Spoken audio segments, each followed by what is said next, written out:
ప్రధాని నరేంద్ర మోడీ ఇటీవల మాట్లాడుతూ 60 ఏళ్ల కాంగ్రెస్ ఏం చేసింది, 60 ఏళ్లలో దేశానికి ఏం వెలగబెట్టింది అంటూ విమర్శలు చేయడం తెలిసిందే. దీనికి సోషల్ మీడియాలో వినిపిస్తున్నటువంటి ఒక సందేశాన్ని రేవంత్ రెడ్డి సోషల్ మీడియా కావచ్చు, కాంగ్రెస్ సోషల్ మీడియా కావచ్చు, మిగతా ప్రత్యర్థుల సోషల్ మీడియాలు, మామూలు సామాన్యమైనటువంటి ప్రజలు కూడా దీన్ని షేర్ చేస్తూ మోడీ గారు 60 ఏళ్లలో ఇది కాంగ్రెస్ చేసింది, మరి ఈ 8 ఏళ్లలో మీరేం చేశారు అని ప్రశ్నిస్తున్నారు. ఒకసారి దాన్ని చూస్తే, నేను మోదీని విమర్శించాలని గాని బీజేపీ ప్రభుత్వాన్ని కించపరచాలని గాని తెలియజేయడం లేదు. దేశ పౌరుడిగా నేను దేశ ప్రజలకు కొన్ని విషయాలు తెలియజేయాలని అనుకుంటున్నాను.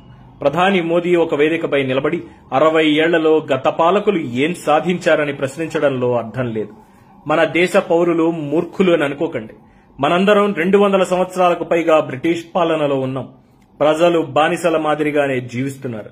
స్వాతంత్ర్యం 0తో ప్రారంభమైన తర్వాత 1947లో కాంగ్రెస్ అధికారంలోకి వచ్చింది. బ్రిటిష్ వారు వదిలిపెట్టిన చెత్తలు తప్ప ఈ దేశంలో ఏమీ లేదు. బ్రిటిషర్లు భారతదేశం విడిచిపెట్టినప్పటి నుండి కనీసం పిన్నులు కూడా ఉత్పత్తి చేసే వనరు భారతదేశానికి లేదు. దేశవ్యాప్తంగా 20 గ్రామాలకు మాత్రమే విద్యుత్ అందుబాటులో ఉంది.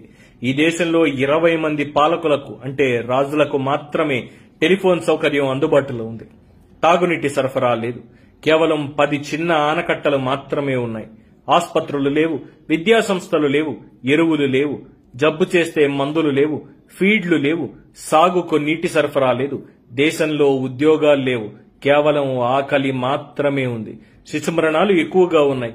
సరిహద్దులో చాలా తక్కువ మంది సైనిక సిబ్బంది. దేశంలోని 4 వైపులా కేవలం 4 విమానాలు, 20 ట్యాంకర్లు, పూర్తిగా తెరిచిన సరిహద్దులు మాత్రమే. కనీసం రోడ్లు, వంతెనలు కూడా లేవు. ఖాళీ ఖజానా మాత్రం ఉంది. ఈ పరిస్థితుల్లో నెహ్రూ అధికారంలోకి వచ్చారు. అనేక మంది ప్రధానులయ్యారు. 60 సంవత్సరాల తర్వాత భారతదేశం ఏంటి? ప్రపంచంలో అతిపెద్ద సైన్యం, వేలాది యుద్ధ విమానాలు, వేలాది ట్యాంకర్లు, లక్షలాది పారిశ్రామిక సంస్థలు, అన్ని గ్రామాలలో విద్యుత్, వందలాది ఎలక్ట్రిక్ విద్యుత్ కేంద్రాలు, లక్షలాది కిలోమీటర్ల జాతీయ రహదారులు, ఫ్లైఓవర్ వంతెనలు, కొత్త రైల్వే ప్రాజెక్టులు, స్టేడియాలు, సూపర్ స్పెషాలిటీ ఆసుపత్రులు, టెలివిజన్, ప్రజలందరికీ టెలిఫోన్, దేశంలో మరియు వెలుపల పనిచేయడానికి అన్ని మౌలిక సదుపాయాలు, విశ్వవిద్యాలయాలు, ఎయిమ్స్, ఐఐటీలు, ఐఐఎంలు, ఎన్ఐటీలు, అణ్వాయుధాలు, సబ్మైరైన్స్, న్యూక్లియర్ స్టేషన్లు, ఇస్రో, నవరత్న ప్రభుత్వ యూనిట్లు, భారతదేశం ఖనిజాలు, ఇందిరాగాంధీ చేత బ్యాంకులు జాతీయం, బట్టలు మిల్స్ జాతీయం, కంప్యూటర్ భారతదేశానికి పరిచయం, భారతదేశంలో మరియు దేశం వెలుపల అనేక ఉద్యోగావకాశాలు, సమాచార సాంకేతిక పరిజ్ఞానాన్ని ఉపయోగించి మీరు ప్రధానమంత్రి అయ్యారు నరేంద్ర మోడీ గారు. భారతదేశంలో మరియు దేశం వెలుపల అనేక ఉద్యోగావకాశాలు, ఇలా చెప్పుకుంటూ పోతే ఎన్నో ఉన్నాయి. సమాచార సాంకేతిక పరిజ్ఞానాన్ని ఉపయోగించి మీరు ప్రధానమంత్రి అయ్యారు నరేంద్ర మోడీ గారు. మీరు ప్రధానిగా బాధ్యతలు స్వీకరించినప్పుడు ప్రపంచంలోని టాప్ 10 ఆర్థిక వ్యవస్థల్లో భారతదేశం ఒకటిగా ఉండింది. ఇవే కాకుండా GSLV, Mangalyaan, monorail, metro rail, అంతర్జాతీయ విమానాశ్రయాలు, పృథ్వీ, అగ్ని, నాగ్ అణుజలాంతర్గాములు ఇవన్నీ మోడీ ప్రధాని కావడానికి ముందే సాధించింది. దయచేసి 60 ఏళ్లలో కాంగ్రెస్ ఏం సాధించిందని అడగకండి. మోడీ ప్రస్తుతం దేశానికి ప్రధానమంత్రిగా ఉన్నారు. మోదీ ఎన్ని ప్రభుత్వ రంగ సంస్థలను నిర్మించారు, ఎన్ని ఐఐటీలు కట్టారు, ఎన్ని ఎన్ఐటీలు కట్టారు, ఎన్ని ఐఐఎంలు కట్టారు, ఎన్ని డ్యాంలు కట్టారు, ఎన్ని ప్రాజెక్టులు నిర్మించారు. పేర్లు మార్చడం, విగ్రహాల మరియు ఆవు పేడ, మూత్రం రాజకీయాలు చేయడం, డిమానిటైజేషన్ లో విఫలం అవ్వడం, జీఎస్టీని సరిగ్గా అమలు చేయలేకపోవడం, కరోనా వస్తే చప్పట్లు కొట్టడం, గంటా కొట్టడం, లక్షలాది ప్రజలను మీ అతి తెలివితో ప్రాణాలు తీయడం, ఇదా? ఇంకా ఉన్నాయి. ఆయిల్ కంపెనీలు అమ్మేశారు రిలయన్స్ కోసం, గ్యాస్ కంపెనీలు అమ్మేశారు అదే రిలయన్స్ కోసం, ఇంజనీరింగ్ కంపెనీలు అమ్మేశారు, పోర్టులు, ఎయిర్పోర్టులు అదానీలకు అమ్మేశారు, రైళ్లు, రైల్వే స్టేషన్ అమ్మకానికి పెట్టారు, అమ్మేశారు, ఫార్మా కంపెనీలు అమ్మేశారు, ఇన్సూరెన్స్ కంపెనీలు అమ్మకానికి పెట్టారు, రోడ్లు అమ్మకానికి పెట్టారు, రోడ్లు అధ్వానంగా తయారయ్యాయి, నదులు, సముద్రాన్ని అమ్ముతున్నారు. డిమానిటైజేషన్ పేరుతో ప్రజలను సుదీర్ఘకాల క్యూలలో నిలబెట్టి 214 మందిని చంపేయడం మినహా గత 7 సంవత్సరాల్లో మీరు సాధించిన వాటిని దయచేసి ప్రజలకు చెప్పండి. కొంతమంది కపట బీజేపీఎన్లు ఎఫ్డీఐని వ్యతిరేకించారు. ఇప్పుడు బీజేపీ సిగ్గు లేకుండా ఎఫ్డీఐకి మద్దతు ఇస్తోంది. ప్రపంచంలో నెంబర్ 1 స్థానంలో ఉన్న ఎల్ఐసిని మోడీ అమ్మకానికి పెట్టారు. నెహ్రూ 5 కోట్లతో ప్రారంభించారు. 50 లక్షల కోట్లు ప్రభుత్వానికి ఇచ్చిన చరిత్ర, ఘనత ఎల్ఐసిది. ఎయిర్ ఇండియాకి అవసరం లేకుండా మోడీ ప్రభుత్వం 123 బోయింగ్ విమానాలు కొనిపించారు. అందువల్ల నష్టపోతే అమ్మకానికి పెట్టారు.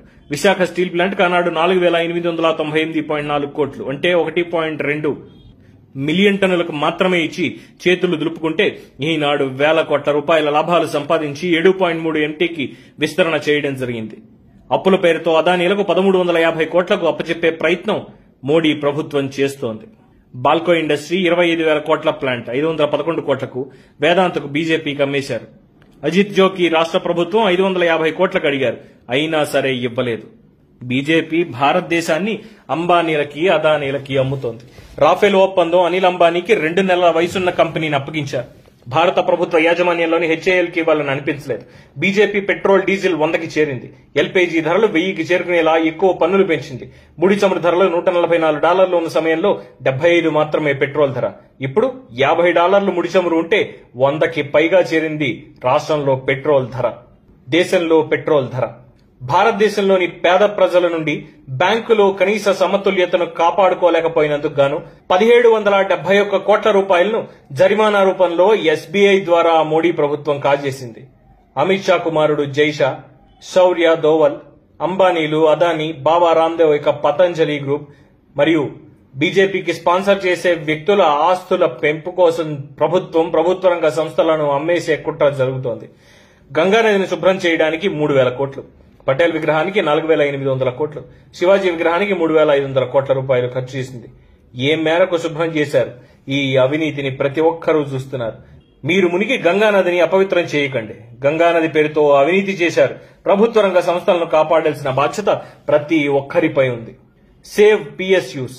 ఇది రాజకీయ కోణంలో కాకుండా విజ్ఞులైన వారందరి కోసం వాస్తవాలు తెలియజేయడం కోసం చేస్తున్నటువంటి ఒక ప్రయత్నం.